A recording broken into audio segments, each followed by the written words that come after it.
Good morning to all of my viewers and students. This is the second video regarding the topic management of glaucoma, or you can say medical management or pharmacological management of glaucoma. So in this video, I will discuss about the different categories of drugs which are used for the medical management of glaucoma, their mechanism of action, the and their uses, when and which drug are used. Then medical management of primary open angle glaucoma and primary closed angle glaucoma or angle closure glaucoma. So first of all, the different categories of drug जो कि use होता है glaucoma के treatment में, उसमें क्या क्या categories आते हैं। जो सबसे पहला ड्रग है कैटेगरीज जो है ड्रग का, that is cholinergic drugs which is also known as cholinomimetic, means cholinergic agonist. Cholinergic agonist जो यूज होता है। फिर सेकेंड कैटेगरी ऑफ ड्रग है बीटा ब्लॉकर्स। बीटा ब्लॉकर्स भी यूज होते हैं। अल्फ़ा एगोनिस्ट यूज होता है which may be alpha 1 agonist और अल्फ़ा 2 एगोनिस्ट, सेलेक्टिव और non selective. Then carbonic anhydrase inhibitor use होता है, जैसे एसिटाजोलामाइड हो गया, डोरजोलामाइड हो गया, ब्रिंजोलामाइड। कुछ हाइपरटोनिक सॉल्यूशंस भी यूज होते हैं, जैसे मैनिटॉल है, ग्लिसरॉल है, एंड कुछ प्रोस्टाग्लैंडिन एनालॉग्स भी यूज होते हैं।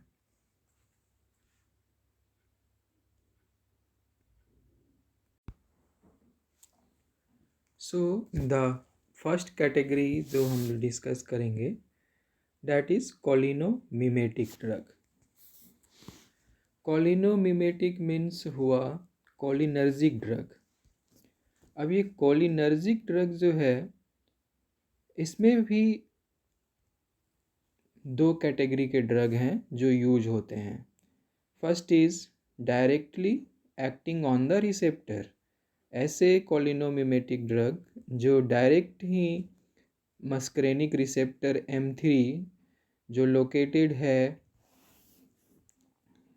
आइरिस के सर्कुलर मसल पर और सिलियरी बॉडी के लॉन्गिट्यूडनल मसल पर, M3 रिसेप्टर से जाकर के ये ड्रग को माइन कर जाता है और सेकेंड मैसेंजर के द्वारा उसे स्टिमुलेट करता है, which result in the contraction of that muscle. Iris का भी जो सर्कुलर मसल है, पेरिफेरल मसल बोलो या सर्कुलर मसल बोलो, वो कॉन्ट्रैक्ट करता है। जब आइरिस का सर्कुलर मसल कॉन्ट्रैक्ट करता है and the same time ciliary body का भी लॉन्गिट्यूडनल मसल जो है वो कॉन्ट्रैक्ट करता है। So it is the first category which act directly on the receptor present inside the eye. अब कॉलिनोमिमेटिक ड्रग में ही सेकेंड कैटेगरी का जो ड्रग है, those are anti acetylcholinesterase. इसका दूसरा नाम है acetylcholinesterase inhibitor. Acetylcholinesterase क्या होता है? एसिटाइल कोलिन स्टेरेस एक ऐसा एंजाइम है जो कि हमारे पैरासिम्पैथेटिक सिस्टम में जो एसिटाइल कोलिन रिलीज हो रहा है हमारे बॉडी के द्वारा ही, फिजियोलॉजिकली ही उसको उसका ब्रेक डाउन करता है, उसका एस्टर बॉन्ड को ब्रेक डाउन करके उसके एक्शन को न्यूट्रलाइज करता है। तो व्हाट वी डू, हम बाहर से एक ऐसा ड्रग देते हैं जो कि इस एसिटाइल कोलिन स्ट्रेस को इनहिबिट कर देता है। मीन्स नाउ द एंजाइम जो है that will not be able to break down the acetylcholine present in our parasympathetic system inside the eye, जिससे कि क्या होगा, जो एसिटाइल कोलिन है जो ऑलरेडी प्रेजेंट है या हमारे पैरासिम्पैथेटिक सिस्टम से, नर्वस सिस्टम से सेक्रीट हो रहा है, उसका जो ड्यूरेशन ऑफ एक्शन है वो प्रोलॉन्ग हो जाएगा, क्योंकि उसका हाफ लाइफ प्रोलॉन्ग हो जाएगा, उसको उसका ब्रेकडाउन नहीं होगा, डिग्रेडेशन नहीं होगा, तो वो लंबे समय तक आँख में, आँख के टिश्यू में रहेगा, जिससे कारण कि जो इसका हमें कॉलिनोमिमेटिक एक्शन मिलना चाहिए था वो पोटेंशिएट हो जाएगा, वो ज़्यादा मिलेगा और लंबे समय तक मिलेगा। फिर ये इसके अंदर अब दो कैटेगरी हैं, जैसे कि एक reversible acetyl choline stress inhibitor और दूसरा है irreversible acetyl choline stress inhibitor. जो रिवर्सिबल है और जो इरिवर्सिबल है उन दोनों में क्या फ़र्क है? जो रिवर्सिबल एसिटाइल कोलिनेस्ट्रेस इनहिबिटर है वो इस एंजाइम को थोड़ी देर के लिए इनहिबिट करेगा और फिर बाद में इससे डिसोसिएट हो जाएगा, वो एंजाइम का डिग्रेडेशन नहीं करवाएगा।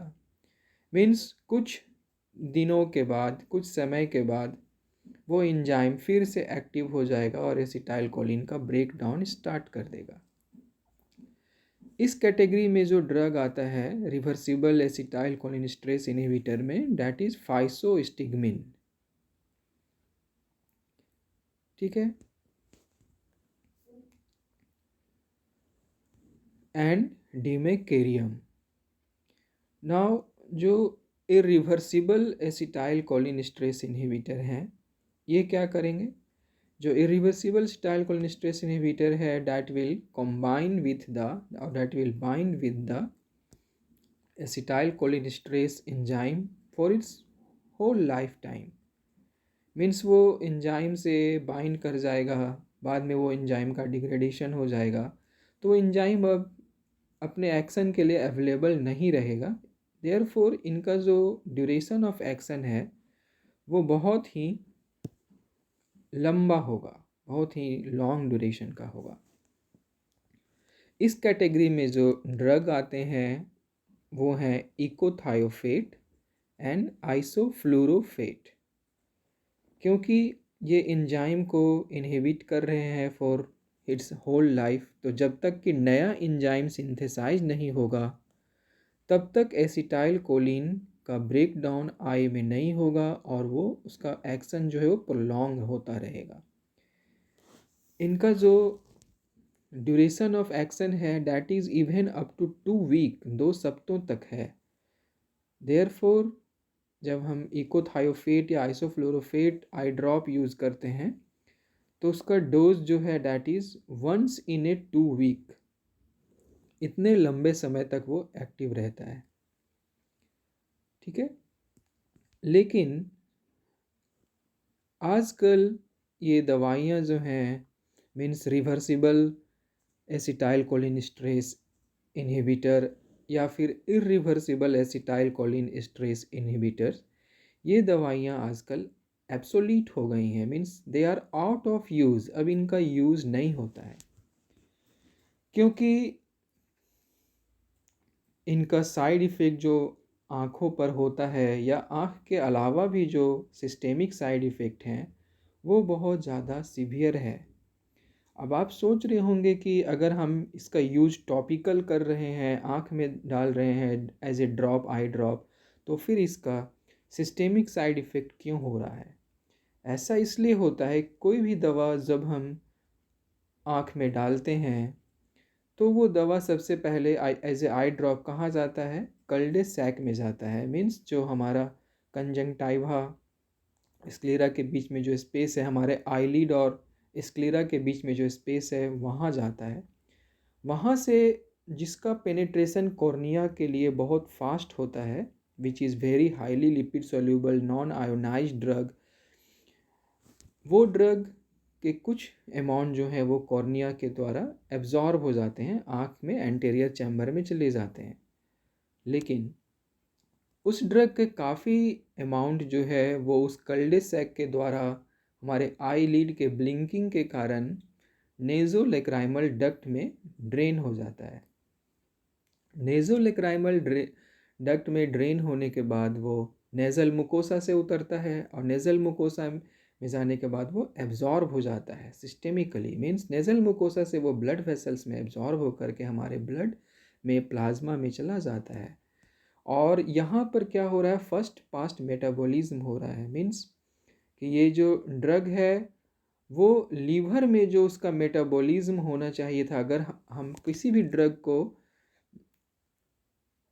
पैरेंटरली लेते हैं या फिर उसे हम इंजेस्ट करते हैं, दोनों में क्या फ़र्क होता है। जब हम किसी ड्रग को ओरली इंजेस्ट करते हैं तो वो ड्रग एब्जॉर्ब हो करके इंटेरोहिपैटिक सर्कुलेशन के द्वारा पहले लीवर में जाता है, जहां उसका मेटाबॉलिज्म हो जाता है काफ़ी हद तक।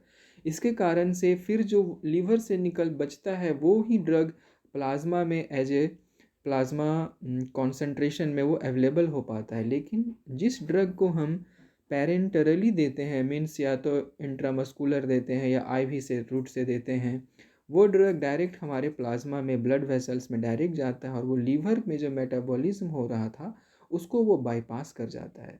इस कारण से क्या होता है, इसका कॉन्सेंट्रेशन जो है प्लाज्मा में बहुत ज़्यादा हो जाता है। तो यहाँ भी यही हो रहा है, कोई भी ड्रग जिसे हम आँख में टॉपिकली देते हैं वो प्लाज्मा में डायरेक्ट एब्जॉर्ब हो जाएगा नेज़ल मुकोशा के द्वारा और वहाँ से वो उसका कॉन्सेंट्रेशन जो है वो ब्लड में प्लाज्मा में चला जाएगा।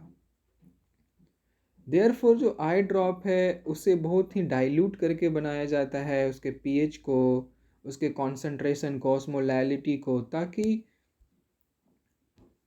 अगर वो एब्जॉर्ब भी हो तो प्लाज्मा में बहुत ज़्यादा टॉक्सिक इफेक्ट ना लाए। लेकिन इतना भी कम उसका कॉन्सेंट्रेशन नहीं होना चाहिए कि आँख में भी उसका इफेक्ट ना आए, इंट्राओकुलर टिश्यूज़ में भी उसका इफेक्ट ना आए। इसलिए इन सब चीज़ों को ध्यान में रखते हुए ड्रग का चॉइस हमें करना होता है। एंटी ग्लूकोमा ड्रग तो बहुत सारे हैं, मैंने बताया 7 कैटेगरीज़ हैं, लेकिन टॉपिकल होने के बावजूद भी, टॉपिकल एडमिनिस्ट्रेशन के बावजूद भी जो ड्रग्स हैं उनका साइड इफ़ेक्ट दिखता है पेशेंट के ऊपर। तो किसी भी कैटेगरी का ड्रग हम तभी यूज़ करेंगे उस पेशेंट को अगर उसका सिस्टेमिक साइड इफ़ेक्ट का कॉन्ट्रा इंडिकेशन उस पेशेंट में प्रेजेंट ना हो। ठीक है, जैसे कि अगर आप कोलिनोमिमेटिक ड्रग देते हैं तो उसके कोलिनर्जिक साइड इफ़ेक्ट बॉडी में आ सकता है, तो वो पेशेंट पहले से ही कॉन्ट्रा इंडिकेटेड ना हो कोलिनर्जिक साइड इफ़ेक्ट के लिए। ऐसे में फिर उसे हम कोलिनर्जिक ड्रग ना दे करके बीटा ब्लॉकर दे सकते हैं या फिर प्रोस्टाग्लैंडिन एनालॉग दे सकते हैं या फिर कार्बोनिक एनहाइड्रेस इनहिबिटर दे सकते हैं या हाइपरटोनिक सॉल्यूशन दे सकते हैं। तो ड्रग चॉइस जो हम करते हैं ये दो चीज़ों पे ध्यान रख करके किया जाता है। सबसे पहले तो ये कि ये जो ड्रग है, अगर मान लीजिए आपको ओपन एंगल ग्लूकोमा का ट्रीटमेंट करना है तो आपको सबसे पहले ये देखना है कि ये जो ड्रग मैं दूंगा वो इस ओपन एंगल ग्लूकोमा में काम करेगा या नहीं। मीन्स वो ट्रेबेकुलर मेसवर्क पर काम करेगा या नहीं, एक्वस ह्यूमर के सेक्रीशन को कम करने में काम करेगा या नहीं, एक्वस ह्यूमर के ड्रेनेज को यूबियोस्क्लेरल पाथवे से बढ़ाने में काम करेगा या नहीं। ठीक है, आँख के ऑस्मोलैलिटी को कम करके एक्वस ह्यूमर के ड्रेनेज को कम करेगा या नहीं, ज़्यादा करेगा या नहीं। तो फिर हम दूसरी चीज़ क्या ध्यान देंगे, पहला तो ये हो गया कि ये ड्रग इस तरह के ग्लूकोमा में यूज़फुल होगा, इफ़ेक्टिव होगा या नहीं। दूसरी चीज़ जो हमें ध्यान देना है वो ये देना होता है कि ये जो ड्रग मैंने चूज़ किया है इसका benefit and side effect ratio क्या होगा। मीन्स अगर मैं इस पेशेंट को बीटा ब्लॉकर दे रहा हूँ, तो कहीं ये पेशेंट एस्थमाटिक तो नहीं है, कहीं ये पेशेंट ब्रेडिकार्डिया का पेशेंट तो नहीं है, कहीं इसे एरिथमिया तो नहीं है पहले से, कहीं किसी तरह का फर्स्ट डिग्री या सेकेंड डिग्री हार्ट ब्लॉक तो नहीं है, कहीं ये पेशेंट पेसमेकर पे तो नहीं है। तो इस तरह के कॉन्ट्रा इंडिकेशन को ध्यान में रख करके ही हमें ड्रग को चूज़ करना होता है। ठीक है। तो ये जो कॉलिनोमिमेटिक ड्रग हैं, जिसमें कि मैंने बताया सेकेंड कैटेगरी का जो ड्रग है, which are acetyl Colin esterase inhibitors, चाहे वो रिवर्सिबल हो फाइसोस्टिग्मिन डिमेकेरियम या फिर वो इरिवर्सिबल हो इकोथायोफेट या आइसोफ्लोरोफेट, अब इनका यूज़ नहीं होता है, ना के बराबर होता है, क्योंकि इनका साइड इफ़ेक्ट बहुत ज़्यादा है। जैसे पेशेंट का टॉलरेंस इसके प्रति बहुत कम है। फॉलिकुलर कंजंक्टिवाइटिस करवाना, रेटिनल डिटैचमेंट करवाना, हाइपर सेंसिटिविटी करवाना, ठीक है। और लॉन्गर एक्शन जिनका है, जैसे इक्विथायोफेट हो गया, आइसोफ्लोरोफेट हो गया, ये लंबे समय तक इसका एक्शन रहेगा। तो लंबे समय तक ये, क्योंकि ये जो ड्रग है ये सिलियरी बॉडी के लॉन्गिट्यूडनल मसल को कॉन्ट्रैक्ट करवाते हैं, आइरिस के भी मसल को कॉन्ट्रैक्ट करवाता है, तो इतने लंबे समय तक 2 सप्ताह तक, अगर 2 वीक तक अगर कोई मसल को कॉन्ट्रैक्ट करवाता रहे सिलियरी मसल का, तो इससे बहुत ही सीवियर पेन आँख में इनिशिएट हो जाएगा। आईब्रो पेन होगा, आई पेन होगा, हेडेक होगा। फिर क्योंकि वो सर्कुलर मसल को अगर इतने लॉन्ग समय तक कंटिन्यूअसली सर्कुलर मसल को रिट्रैक्ट करता रहेगा, तो उससे एकोमोडेशन में भी प्रॉब्लम आएगा, विजुअल फील्ड मीन्स विजन में भी प्रॉब्लम आएगा। और अगर सिलियरी बॉडी के लॉन्गिट्यूडनल मसल को इतने लंबे समय तक कॉन्ट्रैक्ट करता रह गया, तो रेटिनल डिटैचमेंट के भी चांसेस बढ़ जाएंगे। ठीक है।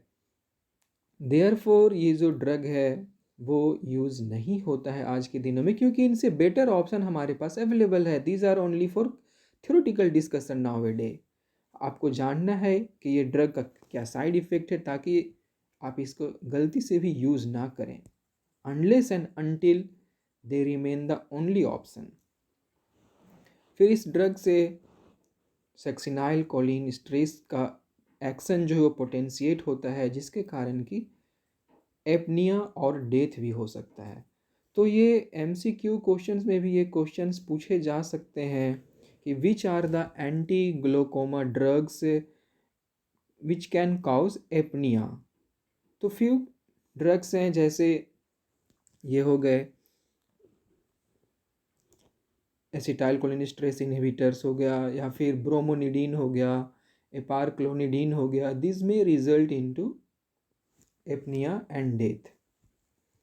Okay, now come over to the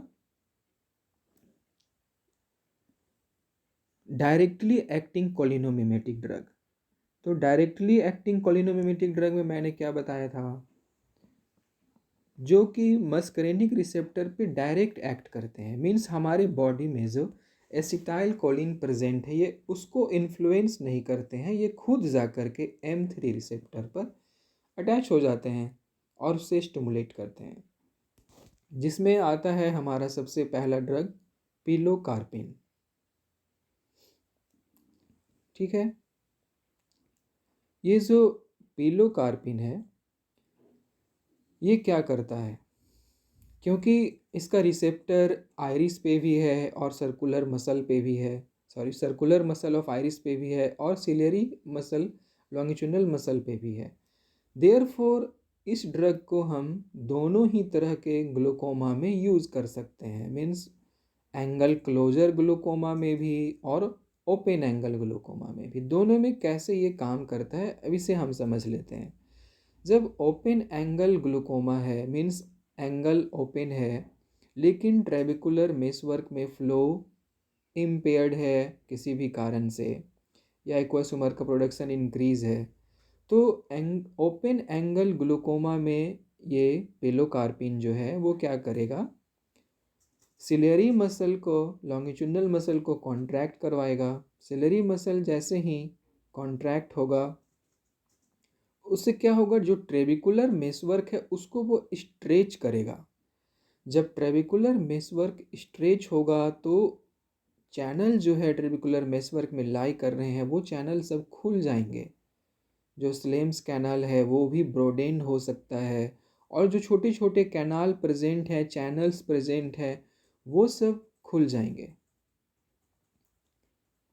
ठीक है, ट्यूब्यूल्स जो है उसमें प्रेजेंट वो ट्यूब्यूल्स खुल जाएंगे, जिसके कारण कि ट्रेबिकुलर मेसवर्क से जो ड्रेनेज हो रहा था, जो conventional pathway of aqueous humour का ड्रेनेज का पाथवे है, वो पाथवे फैसिलिटेट करेगा एक्वस ह्यूमर के ड्रेनेज को, जिसके रिजल्ट में इंट्राओकुलर प्रेशर जो है वो डिक्रीज कर जाएगा। Therefore this drug can be used in open angle glaucoma. Now हम इस ड्रग को एंगल क्लोजर ग्लूकोमा में भी यूज़ कर सकते हैं, प्राइमरी एंगल क्लोजर ग्लूकोमा में, सेकेंडरी एंगल क्लोजर ग्लूकोमा में नहीं। प्राइमरी एंगल क्लोजर ग्लूकोमा और सेकेंडरी एंगल क्लोजर ग्लूकोमा में जो फ़र्क था वो मैंने फर्स्ट वीडियो में बताया था।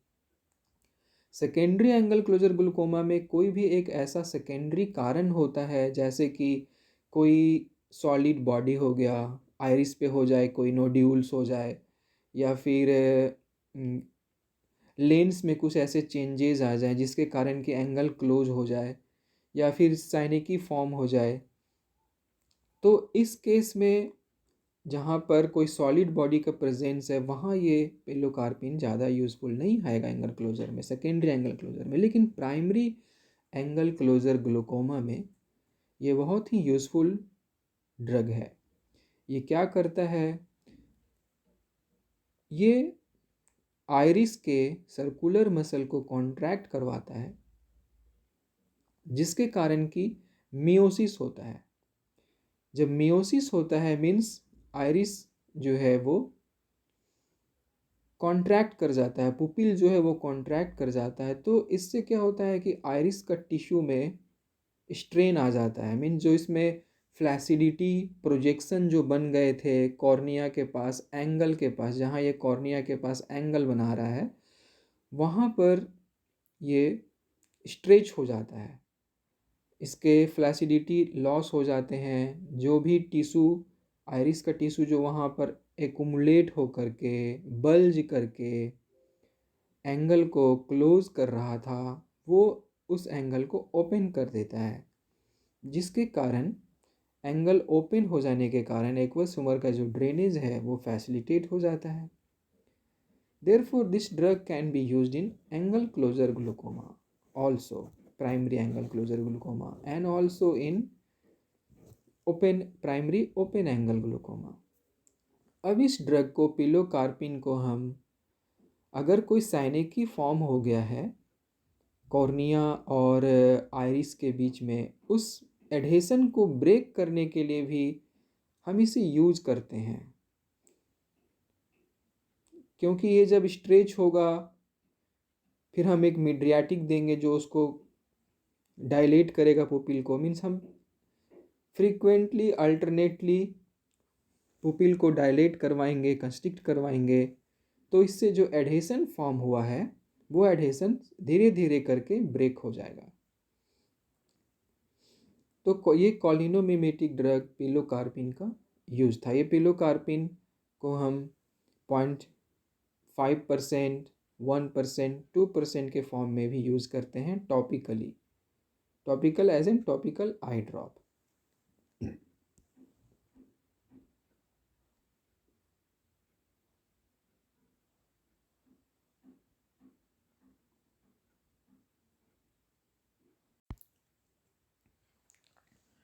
Now the second category of the drug, जो सेकेंड कैटेगरी के ड्रग यूज होते हैं इसमें, that is the beta blocker,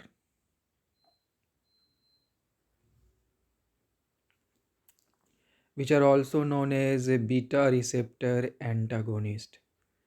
तो बीटा ब्लॉकर जो है वो बीटा 1 ब्लॉकर भी यूज होते हैं, बीटा 2 ब्लॉकर भी यूज होता है, combine non selective beta 1 beta 2 receptor को जो ब्लॉक करे, ऐसे भी ड्रग यूज होते हैं। तो बीटा ब्लॉकर करता क्या है, ये जो भी बीटा एड्रेनर्जिक रिसेप्टर है बीटा 1 एंड बीटा 2 आइज़ में, इसको ब्लॉक कर देता है। इसके कारण जो भी बीटा रिसेप्टर मीडिएटेड एक्शन होता है आई में, वो नहीं हो पाता है। तो बीटा मीडिएटेड एक्शन होता क्या है? Beta receptor beta 1 and beta 2 ये प्रेजेंट रहता है ट्रेबिकुलर मेसवर्क में। ट्रेबिकुलर मेसवर्क में इसका प्रेजेंस जो है वो क्लियर नहीं है, पर इसका मेन जो प्रेजेंस है that is in the ciliary tissue. Ciliary tissues में जो ब्लड वेसल्स हैं जो इन्वॉल्व हैं एक्वस ह्यूमर के सिक्रीशन में, उस ब्लड वेसल्स पे भी बीटा रिसेप्टर्स हैं। जो सिलियरी एपिथेलियम है which are involve in the secretion of aqueous humour, उस सिलियरी एपिथेलियम में भी बीटा रिसेप्टर है।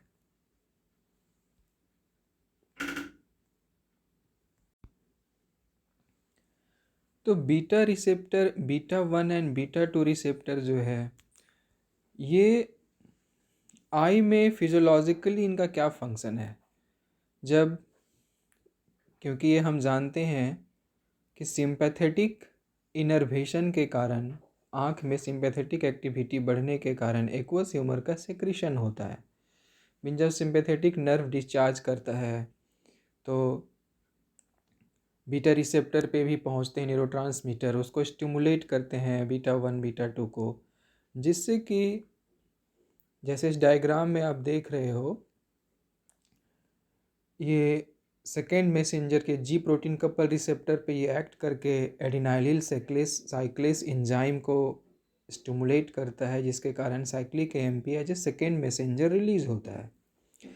ये साइक्लिक एएमपी जो है वो प्रोटीन काइनेस को एक्टिवेट करता है एंड दैट काउजेज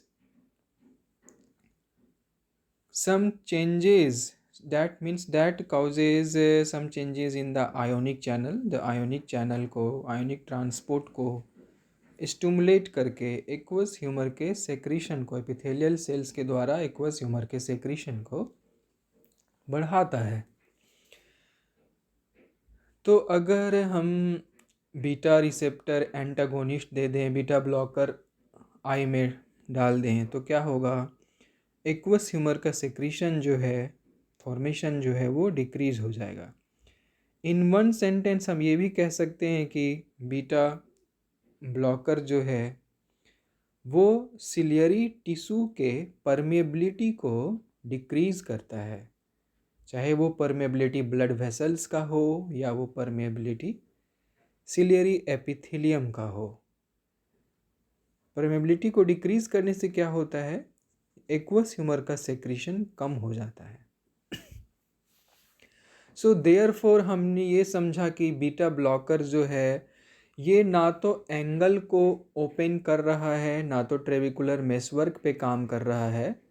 ये कहाँ काम कर रहा है? एक्वस ह्यूमर के सेक्रीशन को डिक्रीज करने में।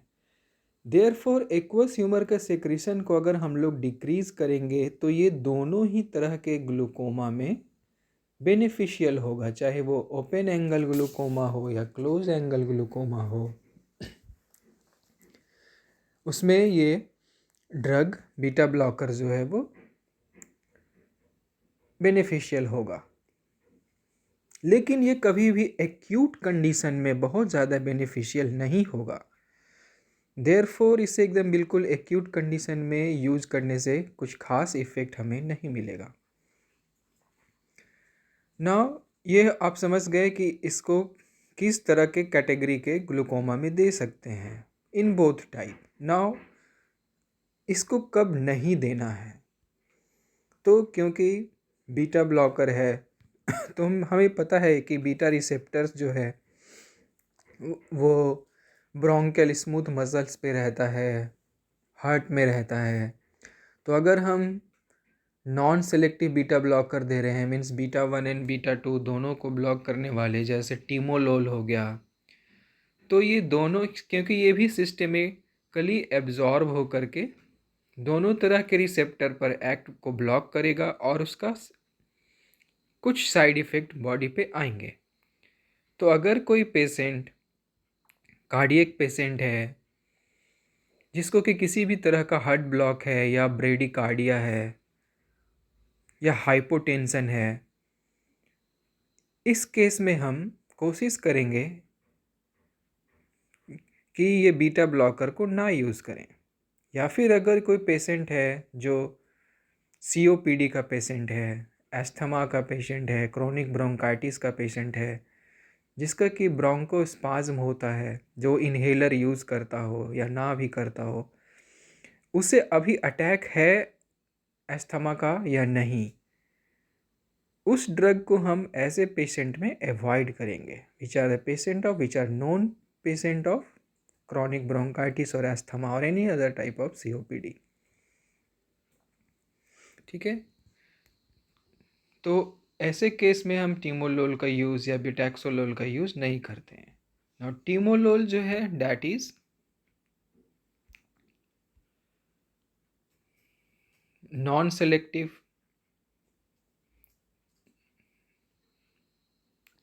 ना इसके कुछ ओकुलर साइड इफेक्ट भी हैं, जैसे सुपरफिशियल पंक्टेट केराटाइटिस।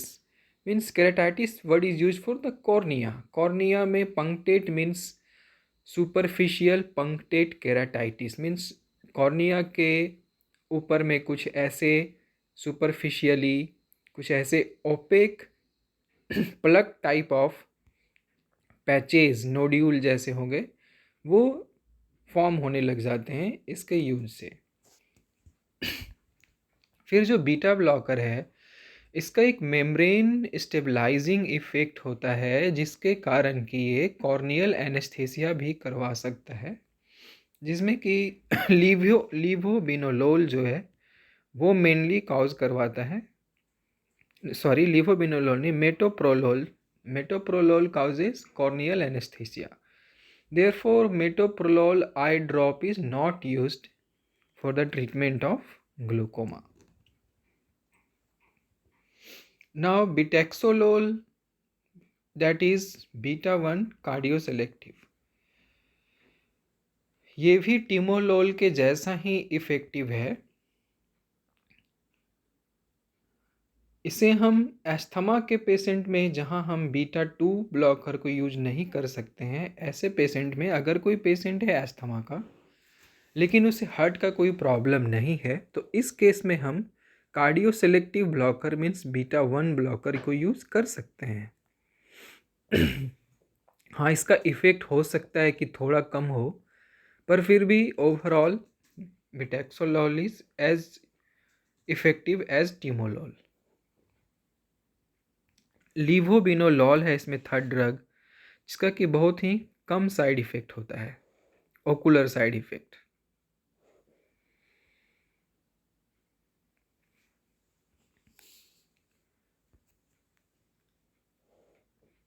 सो हम ये भी समझ गए कि बीटा ब्लॉकर्स को कहाँ इफ़ेक्टिव हो सकता है, क्या इसका कॉन्ट्राइंडिकेशन है।